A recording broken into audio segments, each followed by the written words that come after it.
नमस्कार, मैं हूं नेहा परिहार। चलिए देखते हैं यूपी की शाम तक की 10 बड़ी खबरें फटाफट अंदाज में, सिर्फ क्लीन न्यूज यूपी पर।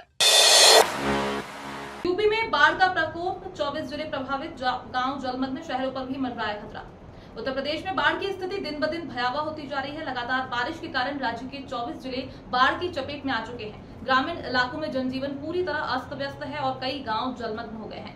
पूर्वी उत्तर प्रदेश के जिलों में स्थिति बेहद गंभीर बनी हुई है, जहां लोग बीते एक हफ्ते से पानी से घिरे हुए हैं। हालात ये है कि अब शहरी इलाकों में भी खतरे की आहट महसूस की जा रही है। राहत और बचाव कार्य जारी है, लेकिन बिगड़ते हालात ने प्रशासन की चिंता बढ़ा दी है।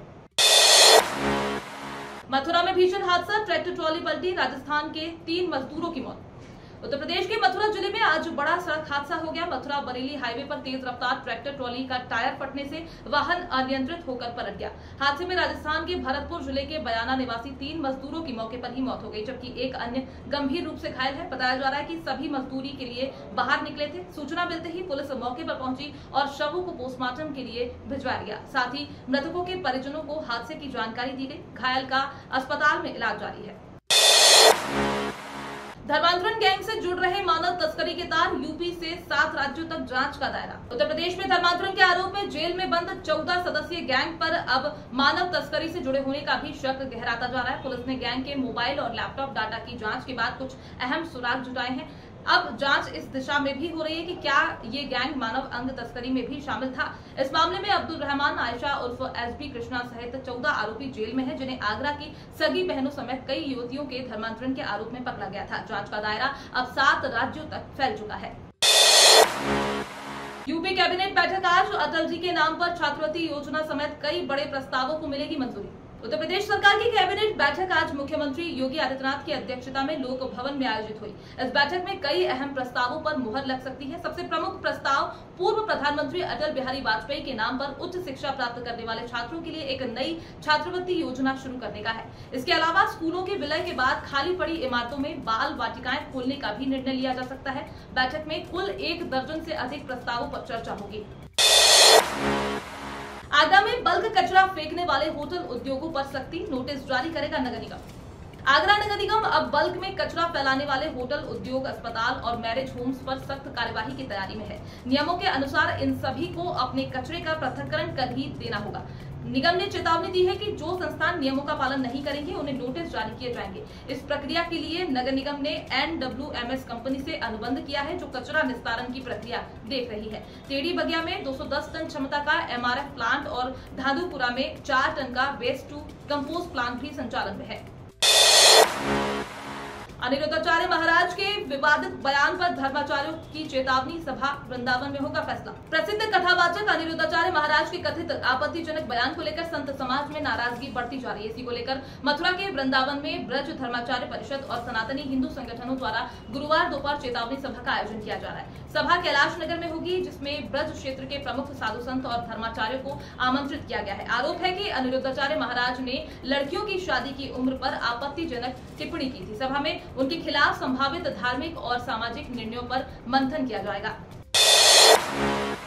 लखनऊ में ईडी की बड़ी कार्यवाही, निकांत जैन के 5 ठिकानों पर मनी लॉन्ड्रिंग केस में छापेमारी।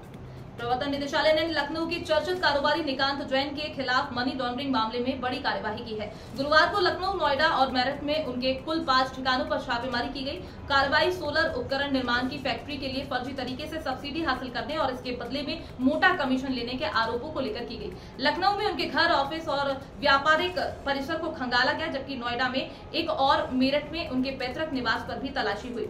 ईडी को कार्यवाही के दौरान कई दस्तावेज और डिजिटल सबूत हाथ लगे हैं।